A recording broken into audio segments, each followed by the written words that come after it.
at 0710 hours on June 4, 1942. Ensign Albert Ernest strapped himself into the cockpit of a Grumman TBF Avenger at Eastern Island, Midway, all preparing to fly a torpedo run he knew would probably kill him.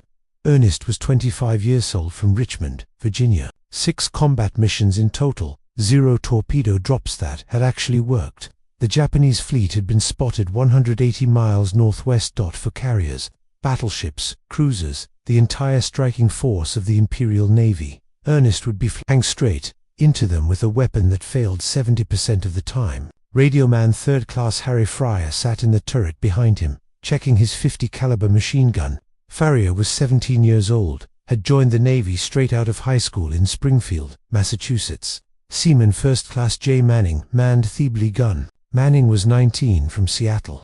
They had been flying together for exactly 3 days. The Torpedo Avenger was the newest torpedo bomber in the American arsenal. Twin-row radial engine, 2,000 horsepower, 300 miles per hour at altitude. It could carry a 2,000 pounds Mark 13 torpedo in its internal bomb bay. On paper, it wastes most advanced torpedo bomber in the world. But the Avenger had one problem that was killing American pilots faster than Japanese fighters. Its torpedo didn't work. The Mark 13 had 2 bedropped from below 130 feet at speeds under 130 miles per hour. Any faster, any higher, and the torpedo would break apart on impact with water. Even when dropped perfectly. 36% ran cold and never armed. 20% sank immediately. 20% veered off course. 18% ran at the wrong depth. Only 31% actually functioned as designed. The Navy knew this. The Bureau of Ordnance had documented every failure. Reports from Pearl Harbor, from the Coral Sea, from every 3 of engagement showed the same pattern. Torpedo after torpedo, failing to run, failing to arm, failing to explode. Pilots were dying trying to deliver weapons that wouldn't work. And Averian knew whose fault it was. The Naval Torpedo Station at Newport, Rhode Island. They controlled every aspect after torpedo production had controlled it since 1923. 1 factory, 1 design bureau, 1 testing facility for the entire United States Navy. No competition, no alternative suppliers, no pressure to improve. Congressional representatives from Rhode Island protected Newport's monopoly. Any attempt to build torpedo factories elsewhere got blocked in committee. Any criticism of torpedo performance got buried in classification. The factory workers at Newport were on standard peacetime schedules, 40-hour weeks, no overtime. They were producing 100 Mark 13s per month when the Navy needed 500. Ernest took off as part of a 6-plane detachment led by Lieutenant Langdon. Within an hour, 5 of the 6 Avengers would be shot down. Not 1 torpedo would explode. Feebling would be dead. Charles Braun would be dead. Oswald Geo would be dead. Victor Lewis would be dead. Darrell Woodside would be dead. All their gunners would be dead. 15 men total killed delivering torpedoes that wouldn't work even if they reached their targets. Only Ernest would survive, landing his shot-up Avenger with 64 bullet holes, 9 20mm cannon hits. His turret, gunner Manning dead, Fryer wounded. His torpedo had fallen out somewhere over the ocean. The release engineism damaged by Japanese fire. He never knew if it would have worked. The problem wasn't pilot skill. It wasn't tactics. It wasn't even the aircraft. The problem was in the water, or more precisely, what happened when the torpedo hit the water. The Mark 13 torpedo was a 22.4 in diameter weapon, 13 feet 5 in long, weighing 2,216 pounds. Inside its blunt nose was 600 pounds of Torpex explosive, 50% more powerful than TNT. The warhead alone should have been enough to any ship it hit. But first it had to hit, and before it could hit, it had to run, and before it could run, it had to survive entering water. Water is essentially incompatible at high speed. Hitting water is like hitting concrete. The Mark 13's internal mechanisms were designed in 1925 when a craft flew at 80 miles per hour and dropped torpedoes from 50 feet. By 1942, torpedo bombers were flying at 300 miles per hour, but the torpedo hadn't evolved. Its gyroscope, which controlled direction, would shatter if subjected to more than 10 Gs of deceleration. Water impact at 150 miles per hour created 15 Gs. The depth control mechanism, a simple hydrostatic valve and pendulum system, would jam if the torpedo entered at more than 30. The propeller shaft would bend if the torpedo hit at any angle other than perfectly flat. The Bureau of Ordnance knew these limitations. They had tested the Mark 13 extensively at Newport. Their solution was to restrict drop parameters so severely that torpedo bombers became sitting ducks, fly straight and level at 130 miles per hour and 100 FST altitude directly at an enemy ship. Maintain that course for at least 10 seconds before drop to allow the torpedo's gyroscope to stabilize. Release at exactly 800 yards range. Any deviation meant torpedo failure. Following those parameters meant flying through concentrated anti-aircraft fire for 30 seconds or more. It was a death sentence. The Mark 13's difficulties had been documented as early as July 1941. During a training exercise with Torpedo Squadron 6, 10 torpedoes were dropped under perfect conditions. 5 went off course immediately. 4 sank. 1 ran somewhat normally. This was 11 months before Midway, 5 months before Pearl Harbor. The Navison testing at Naval Air Station Pooksint River showed that dropping the torpedo at anything over 150 knots caused their rear fins to collapse. The impact with water would crush the delicate steering mechanisms. The torpedo would either sink run in circles or porpoise along the surface. Sometimes the warhead would simply fall off. Analysis of recovered Mark 13 torpedoes after the Coral Sea battle in May 1942 revealed critical problems. 3 torpedoes that failed to detonate after perfect drops were examined. All 3 had intact warheads. All 3 had armed properly. The problem was the Mark 6 exploder mechanism. The firing pin was too fragile. When the torpedo hit a ship's hull at any angle other than perfectly perpendicular, the pin would bend or break before it could trigger the detonator. Engineers calculated that given the torpedo's speed and typical approach angles, the Mark 6 would fail to detonate approximately 40% of the time, even on direct hits. Reports documenting these failures were sent to the Bureau of Ordnance on May 20, 1942. They were classified secret and filed away. No action was taken. No modifications were approved. Pilots contend, dying with defective weapons. By August 1942, American torpedo bomber losses in the Pacific were catastrophic.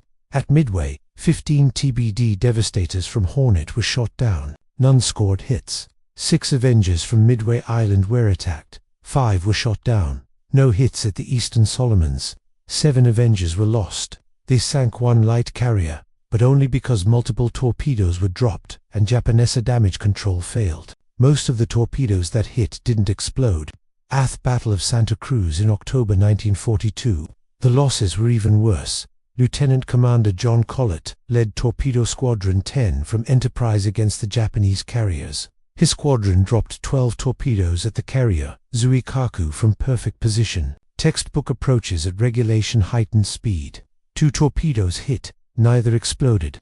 Collett's Avenger was shot down by Xeris immediately after. His gunner, aviation radioman Second Ass, William Woods, managed to transmit one final message. Torpedoes hit but no explosion.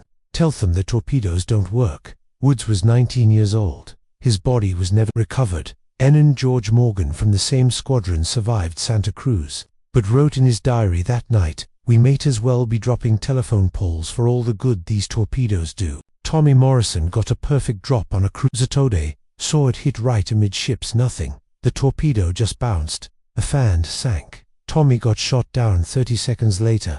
His last words on the radio were cursing the Bureau of Ordnance. Lieutenant Bruce Harwood of B Torpedo Squadron 6 wrote a letter to his wife in November 1942 that was heavily censored but still conveyed his frustration. "We're being asked to do the impossible with equipment that's censored. I've lost 6 of my best friends in the last month, all flying perfect attacks that's censored. If this war is lost, it won't be because of the pilots or the planes. It will be because censored won't admit censored and fix censored." The censors removed all references to torpedo failures, but Harwood's widow understood what he meant when she received his personal effects after he was killed at Guadalcanal in January 1943. The pilots knew. Every torpedo squadron in the Pacific knew their weapons were defective. They talked about it in ready rooms, wrote about it in letters home that censors redacted. But they kept flying the missions because that waste higher duty. And some of them started looking for their own solutions. The California Institute of Technology had been brought into the torpedo problem in late 1942, not by the Navy, but by the National Defense Research Committee, the civilian scientific board, trying to mobilize American technology for war. The Navy hadn't asked for help. The Bureau of Ordnance insisted the Mark 13 was satisfactory. It was the pilots who were dropping them wrong. Dr. Charles Lauritsen didn't believe that.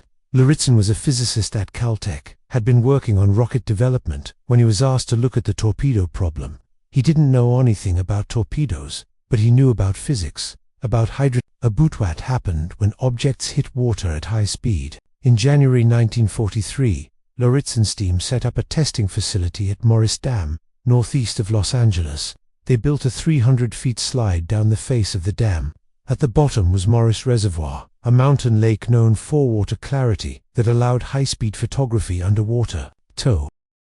They started dropping torpedoes, not live ones, just weighted dummy units, the same size and weight as Mark 13s. They filmed everything: high-speed cameras on Theslite, underwater cameras in the reservoir, cameras on boats tracking the torpedo paths. The first thing they discovered was that the Navy's drop doctrine was completely wrong. The manual said to approach the target at a steady altitude and speed, release the torpedo at a specific distance, and maintain course until the torpedo hit water. Lauritsen's films showed that this created the worst possible water entry. The torpedo would oscillate during its fall, swinging nose up and nose down like a pendulum. It would hit the water at random angles, sometimes flat, sometimes nose first, sometimes tail first. Each entry angle produced different failures. Flat impacts caused the torpedo body to flex. The 2000 lb weapon would compress like an accordion, crushing internal components. The gyroscope would shatter. The depth control mechanism would jam.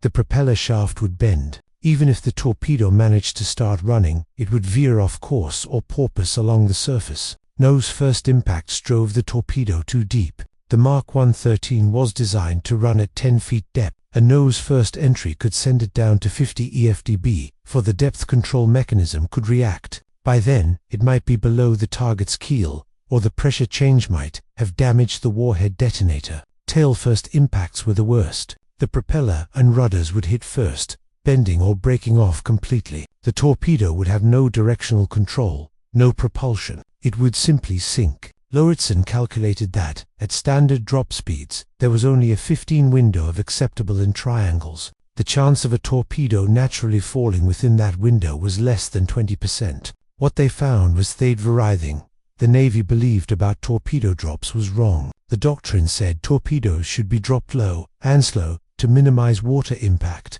The film showed that low, slow drops caused the torpedo to belly flop. The flat impact would crush internal mechanisms even at slow speeds. The torpedo needed to enter water at a specific angle between 20 and 25. Too shallow and it would skip. Too steep and it would dive too deep or break apart. But achieving that angle from 100 feet at 130 miles per hour was nearly impossible. The pilot would have to judge distance, speed, altitude, and release point perfectly while being shot at by anti-aircraft fire. Lauritsen had an idea. What if the torpedo could be stabilized during its fall? What if they could control its entry angle, regardless of drop height or speed? His team started experimenting with attachments, things that could be added to the torpedo to affect its flight. They tried small parachutes, too complex, too unreliable. They tried metal fins, too heavy, affected the torpedo's underwater performance. Then someone, nobody remembered exactly who, suggested looking at how the Japanese dropped their torpedoes. On December 7, 1941, Japanese Kate torpedo bombers had devastated Pearl Harbor with their Type 91 torpedoes. Those torpedoes had been dropped from optimal heights and speeds, but they had wooden box fins attached to their tails. The boxes broke away on water impact, but they stabilized the torpedo during its fall. American intelligence had recovered several Lunax-led Type 91s from Pearl Harbor. The wooden attachments had been noted but dismissed as primitive, unnecessary for American torpedoes. The Japanese had spent 3 years developing those wooden box fins. They called them stabilized. Japanese naval aviators training at Kagoshima Bay in 1939 had same problems American pilots were having with the Mark 13. Their Type 91 torpedoes dropped from their B-5N Kate torpedo bombers failed more than half the time. Commander Mitsuo Freda, who would later lead the Pearl Harbor attack, had personally over scientists of dozens of different stabilizer designs.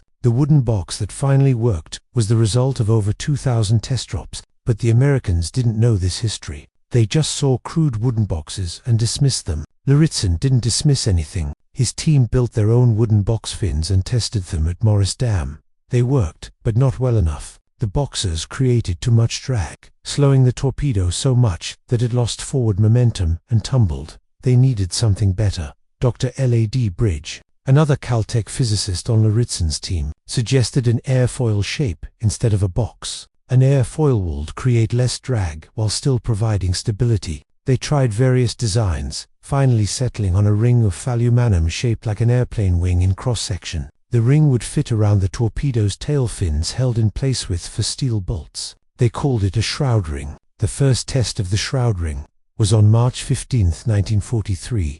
They dropped a dummy torpedo from the Morris Dam slide at a speed equivalent to a 200-knot aircraft release. The torpedo entered the water at exactly 22, the optimal angle they had calculated. It ran straight for 800 I'd before they recovered it. The shroud ring was still attached, undamaged. They repeated the test 50 times. 48 torpedoes ran perfectly. 2 had minor deviations that were still within acceptable parameters. Lauritsen's team built their own version, not wooden boxes, but something better, a ring of aluminum in an airfoil shape that would fit around the torpedo's tail fins. They called it a shroud ring. In testing at Morris Dam, the shroud ring did 2 things. First, it stabilized the torpedo during its fall, keeping it from tumbling or second, it reinforced the fragile tail fins, preventing them from collapsing on it. The shroud ring stayed attached underwater, but its airfoil shape actually improved the torpedo's underwater stability.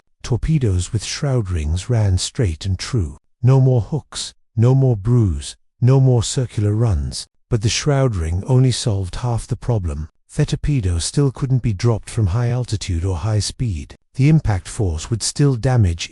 Lauritsen's team needed something to slow the torpedo's fall, to reduce its impact velocity. They experimented with various drag devices, fabric streamers that got tangled, metal plates that affected accuracy. Then they tried a simple plywood ring round the nose of the torpedo. It looked ridiculous, like a barrel wrapped around the warhead. The Navy pilots who first saw it started calling it the Pickle barrel. The Pickle barrel worked. It created drag during the fall, slowing the torpedo's descent by 40%. Combined with the shroud ring, it allowed the torpedo to be dropped from 800 feet at 260 knots and still enter the water at the correct angle and speed. The Pickle barrel would break away on impact, leaving the torpedo to run normally. In April 1944, Lauritsen's team conducted a demonstration for Navy officials. 6 torpedoes were dropped from a Navy bomber at 1,000 feet, traveling at 300 knots. All 6 entered the water.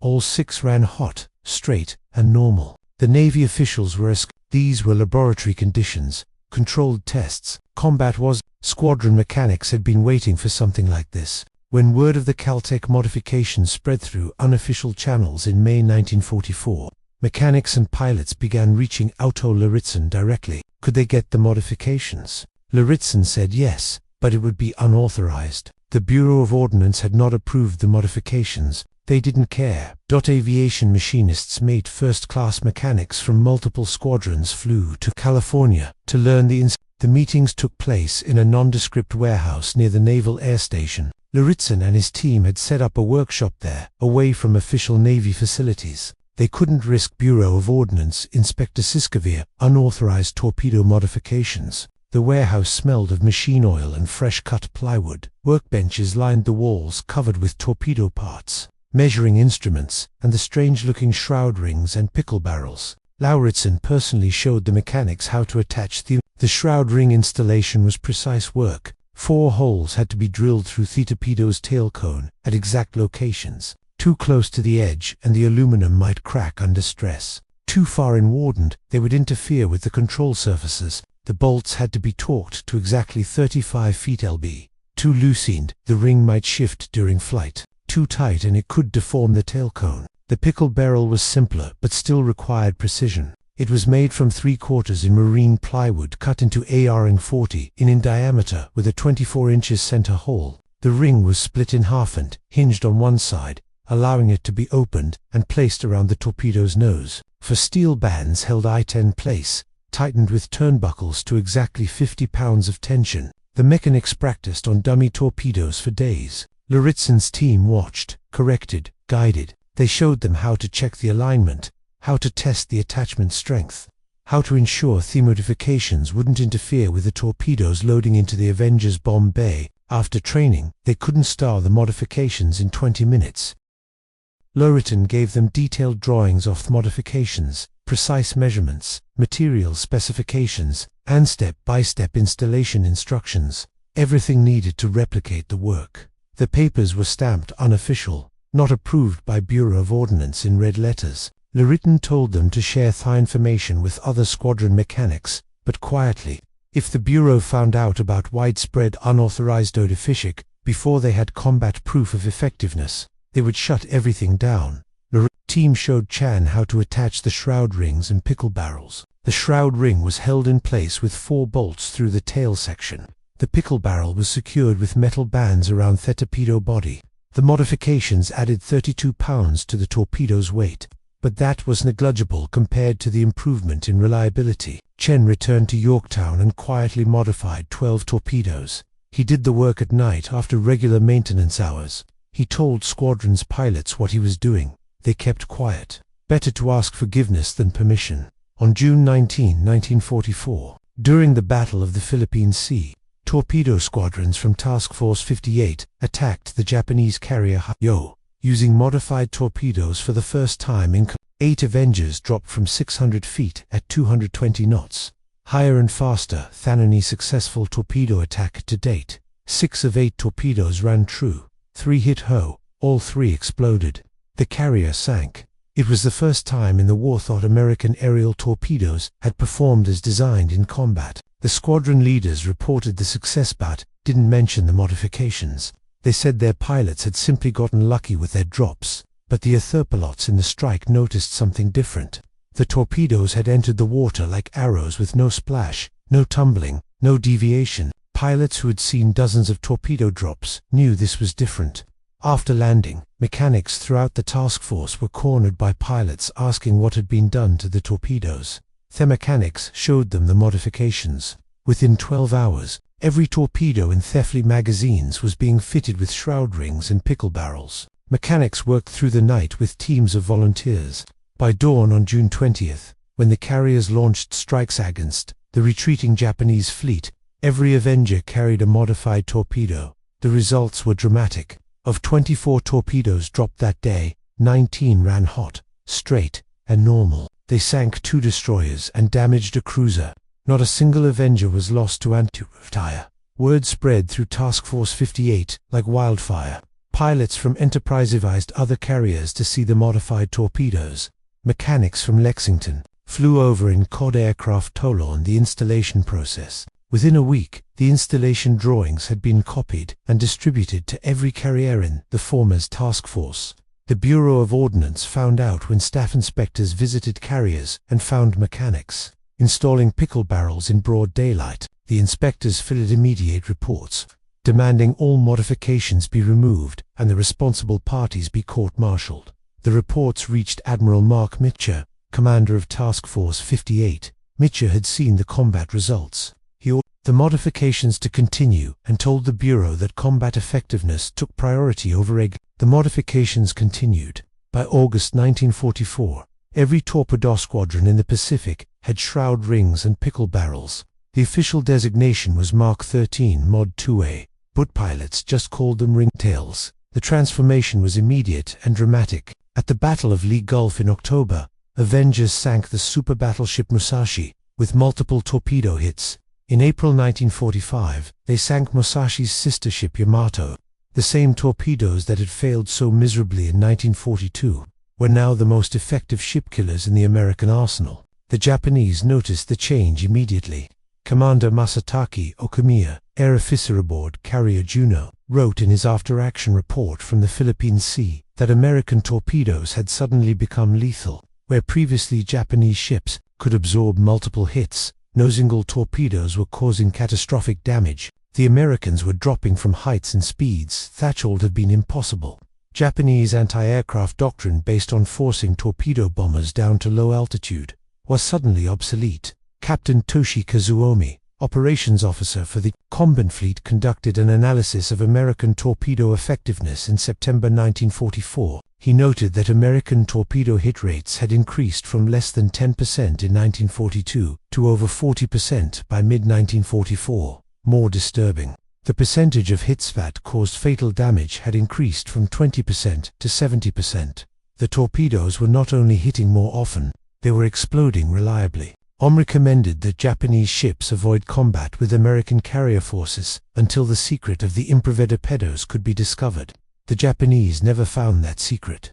Lieutenant Commander Takashi Hashimoto, assigned to investigate captured American equipment, examined for recovered Mark 13 torpedoes in October 1944. He noted the strange plywood ring around the nose and the aluminum shroud around the tail, but dismissed them as shipping protections that would be removed before combat use. He couldn't conceive that such simple additions could transform the torpedo's performance. His report concluded that Americans must have developed a new internal mechanism, possibly electronic, that stabilized the torpedo during flight. He recommended capturing intact Avengers for further study. Vice Admiral Teo Kurita, commanding the Japanese center force at Lee Gulf, reported that American torpedo attacks had become overwhelmingly effective. His flagship Yamato took 8 torpedo hits. The battleship Musashi took 19. Both ships had been considered unsinkable.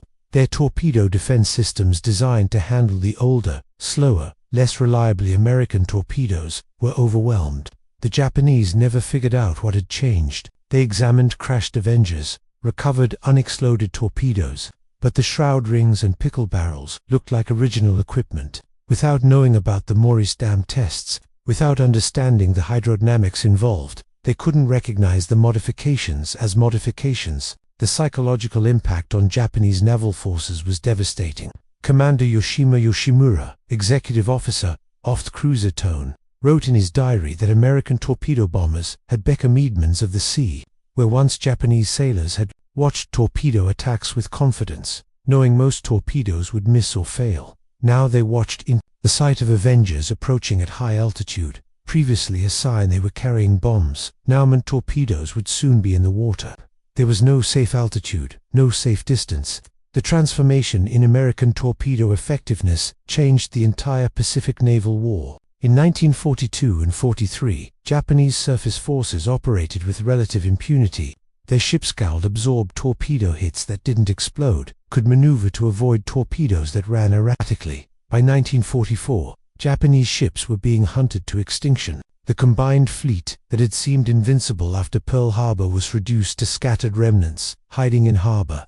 The numbers told the story. In 1942, American torpedo bombers had achieved a hit rate of less than 5%. After his hits, fewer than half exploded. By late 1944, hit rates exceeded tame 40%, and 95% of hits resulted in explosions. The kill rate per sortie had increased by a factor of 15. What had been the most dangerous and least effective mission in naval aviation became a precision ship-killing operation at Lee Gulf. The destruction was systematic. On October 24, 1944, waves of Avengers from Task Force 38 attacked the Japanese battleship Musashi. The first wave put 4 torpedoes into her port side. The ship listed but kept moving. The second wave put 3 more into her starboard side, correcting the list but flooding more compartments. The third wave put 4 more torpedoes into the port side. The fourth wave added 6 more hits. Fifth and final wave put 3 more torpedoes into the dying ship. Musashi rolled over and sank at 19:35 hours, taking over 1,000 men with her. Every one of those torpedoes had shroud rings and pickle barrels. They had been dropped from altitudes between 400 and 800 feet at speeds between 180 and 260 knots. Under the old doctrine, those drop parameters would have guaranteed failure. With the Caltech modifications, they guaranteed success. The Musashi, which Japanese naval architects had designed to survive 20 torpedo hits, succumbed to 19 because every hit caused maximum damage. The following day, October 25th, Avengers found Yamato and her escorts off Samar, Lieutenant Commander William Isbell led 12 Avengers from Hancock in the attack. They approached at 8,000 feet, well above effective anti-aircraft range, then dove at 45 angles, releasing their torpedoes at 600 feet, while traveling at 250 knots. .10 of 12 torpedoes ran true. 8 hit various ships in the formation. Yamato took 3, the cruiser Nagato took 2, destroyers took the rest. All exploded. The formation scattered, disrupting the cruiser. Japanese attack on the American escort carriers off Samar. Lieutenant Robert Holcomb, flying one of those Avengers, wrote in his after, "The torpedo entered the water with barely a splash and ran absolutely straight, no hook, no broach, no circular run. It was like watching a textbook demonstration. The explosion against Yamato's hull sent a column of water 200 feet high. For the first time since I started flying torpedo runs, I had complete confidence my weapon would work." The official Navy history credited improved pilot training and better tactics. The Bureau of Ordnance in its 1946 final report claimed that refinement of the Mark 13 torpedo throughout the war resulted in steadily improving performance. They didn't mention that the refinements had come from civilian scientists working out official channels. They didn't mention that hundreds of pilots had died carrying defective weapons, while Newport insisted nothing was. Charles Lauritsen received the Presidential Medal for Merit in 1948. The citation mentioned his contributions to rocket development and underwater ordnance. It didn't specifically mention the torpedo modifications. Lauritsen went back to nuclear physics after the war, helped develop the hydrogen bomb, served on the Atomic Energy Commission. He rarely talked about his torpedo work. When asked, he would say they just applied basic physics to an engineering problem. Charles Lauritsen received the Presidential Medal for Merit in 1948. The citation mentioned his contributions to rocket development and underwater ordnance. It didn't specifically mention the torpedo modifications. Lauritsen went back to nuclear physics after the war, helped develop the hydrogen bomb, served on the Atomic Energy Commission. He rarely talked about his torpedo work. When asked, he would say they just applied basic physics to an engineering problem. The squadron commanders who first used unauthorized modifications survived the war. They trained a generation of Navy pilots, telling them all the same story. Sometimes the system fails. Sometimes the official channels don't work. When that happens, you have to decide whether following regulations is more important than saving lives. They never regretted their decisions to use unauthorized modifications. The pilots who came back because of those modifications were justification enough. The mechanics who installed the modifications left the Navy after the war and returned to civilian life. They went back to their garages and machine shops across America. They had photographs on their office walls, standing next to Avengers with ringtail torpedoes loaded in Theban bays. Customers would ask about them. They would say they worked on airplanes during the war. They didn't mention that their midnight modifications had helped sink the Japanese fleet. Aviation radio man First Class Harry Fryer, the 17-year-old who had survived the June 4th Midway attack with Nest, flew 47 more combat missions. Every time he climbed into an Avenger after August 1944, he knew his torpedoed work. He knew that someone somewhere had fixed the problem that had killed so many of his friends. He didn't know about Caltech or Morris Dam or the Pickle barrels until years after he just knew that suddenly, mysteriously, the torpedoes worked. Fryer would describe the difference in a 1998 interview. Before the modifications, every torpedo run was apt. You'd watch the torpedo drop, see it hit the water, and hold your breath. Would it run? Would it explode? Usually, the answer was no. After late 44, it was completely different. The torpedo would drop, enter, clean, and run true. You could actually see it tracking toward the target underwater, steady as a train on rails. When it hit, it exploded. Every time it was like we had been given a completely new weapon. Lieutenant George Bush, the future president, flew 58 combat missions in Avengers from USS San Jacinto. On September 2, 1944, he was shot down over Chichima while attacking a Japanese radio station. His 2 crew members, Lieutenant Junior Grade William White and Radioman Second Class John Delaney, were killed. Bush survived, rescued by the submarine USS Finnbog. But before being shot down, Bush had successfully delivered 4 modified torpedoes in previous missions, sinking a cargo ship and damaging a destroyer. In his memoir, Bush wrote about the difference, the reliable torpedoes made to pilot morale. Knowing your weapon will work changes everything. You can't focus on flying, on evading flak, on getting your crew home safe. You're not wondering if you're risking your life for nothing. Ian and Jesse Brown, the Navy's first African-American aviator, flew Avengers with Torpedo Squadron 32 from USS Leyte in late 1944 and 1945. Brown's squadron exclusively used ringtail torpedoes. In his first combat mission on January 4, 1945, Brown put a torpedo into a Japanese tanker off Formosa. The ship exploded and sank in 12 minutes. Brown would later say having a weapon he could trust gave him the confidence to prove himself in a Navy that was skeptical of African IM. He knew his success or failure would depend on his skill, not on defective equipment. The modification saved American lives in ways that went beyond improved hit rates. Because epaulets could drop from higher altitudes and faster speeds, they spent less time in anti-aircraft range. Because they could attack from multiple angles simultaneously, Japanese gunners couldn't concentrate their fire. Because more torpedoes hit and exploded, fewer missions were needed to sink each target. The Naval Aviation Safety Center calculated in 1946 that the torpedo modifications reduced Avenger combat losses by approximately 60% in the last year of the war. Farrier lived until 2016. Aged 90, he spent his last decades traveling to veteran reunions, telling the story of Torpedo Squadron 8, of the men who died at Midway carrying defective weapons. He would end his sticks the same way every time. The brave young men who died in 1942 were not failed by their courage or their skill. They were failed by a system that valued bureaucratic control over combat effectiveness. Their sacrifice forced the changes that came later. Every Japanese ship sunk by torpedo after 1944 was vindication for the men who died in 1942, trying to deliver torpedoes that wouldn't work. The Bureau of Ordnance never officially acknowledged the failure of the Mark 1-3 torpedo in its original configuration. In a 1946 report to Congress, they stated that torpedo performance had been satisfactory throughout the war period with continuous improvements. They didn't mention that those improvements had been forced upon them by combat failures and civil. The report credited Newport with developing the Shroud ring modification,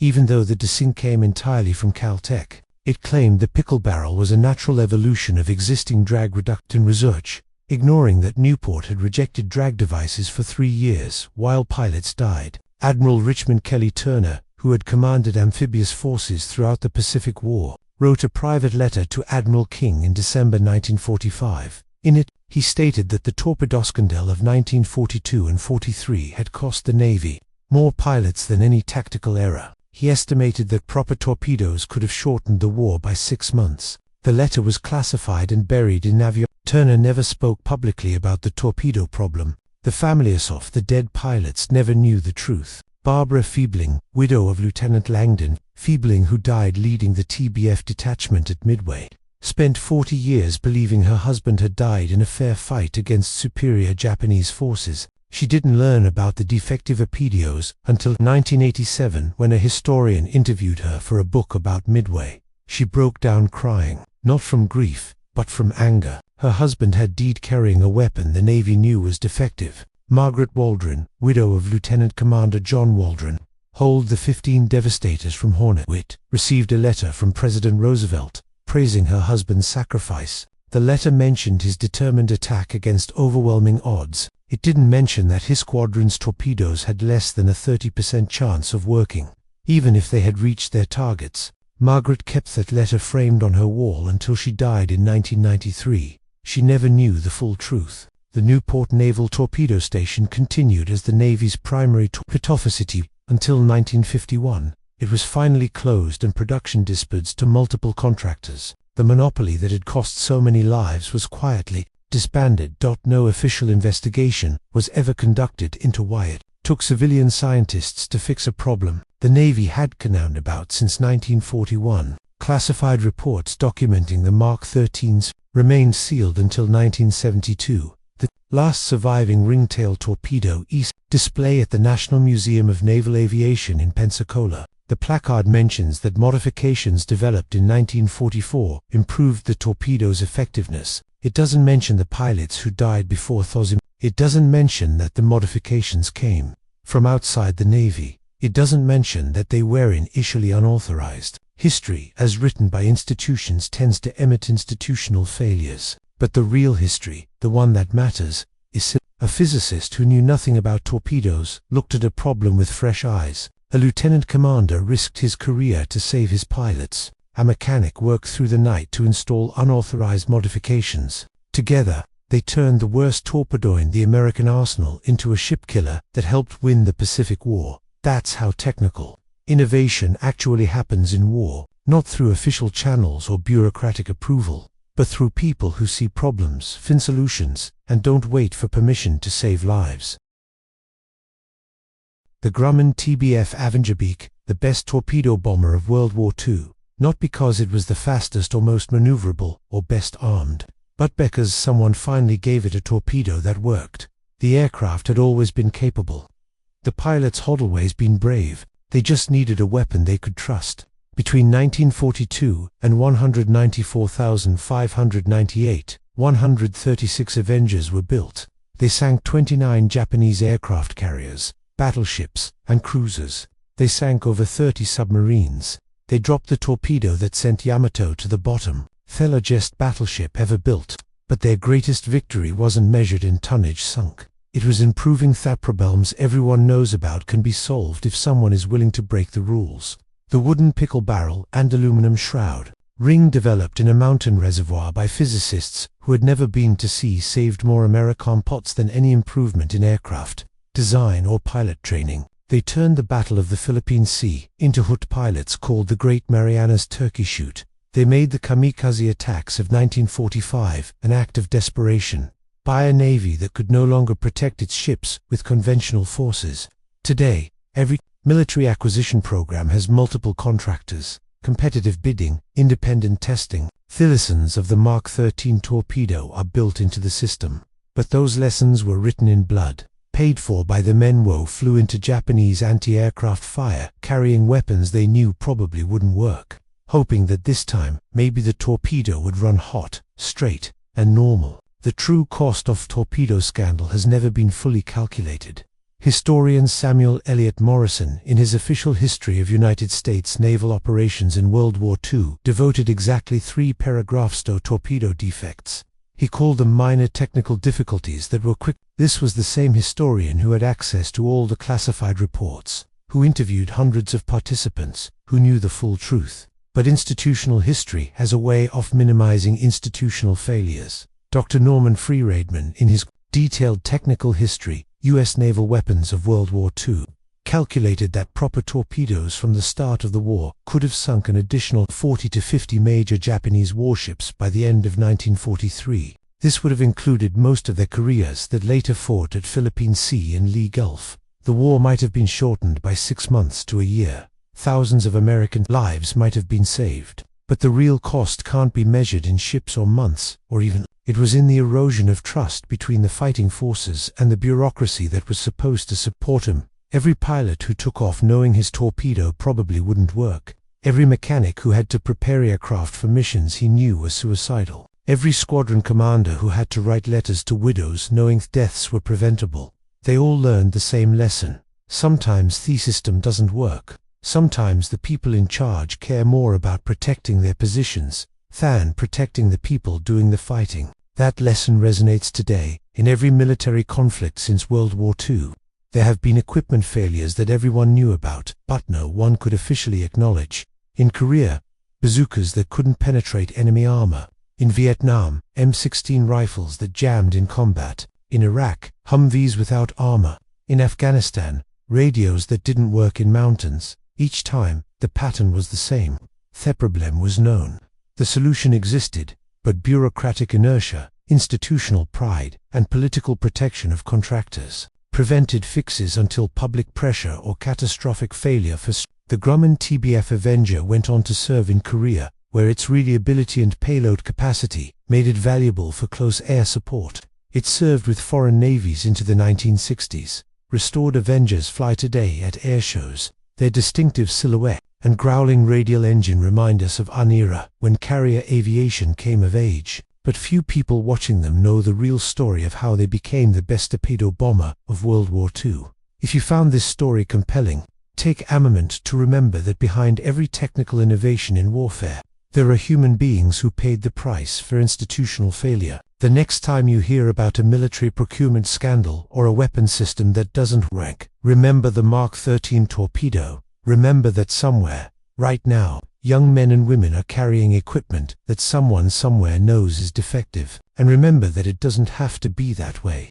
The best torpedo bomber of World War II wasn't determined by the aircraft, it was determined by the torpedo. And the best torpedo was created not by the system that was supposed to create it, but by people willing to work outside that system to save lives. That's the real lesson of the Avengers.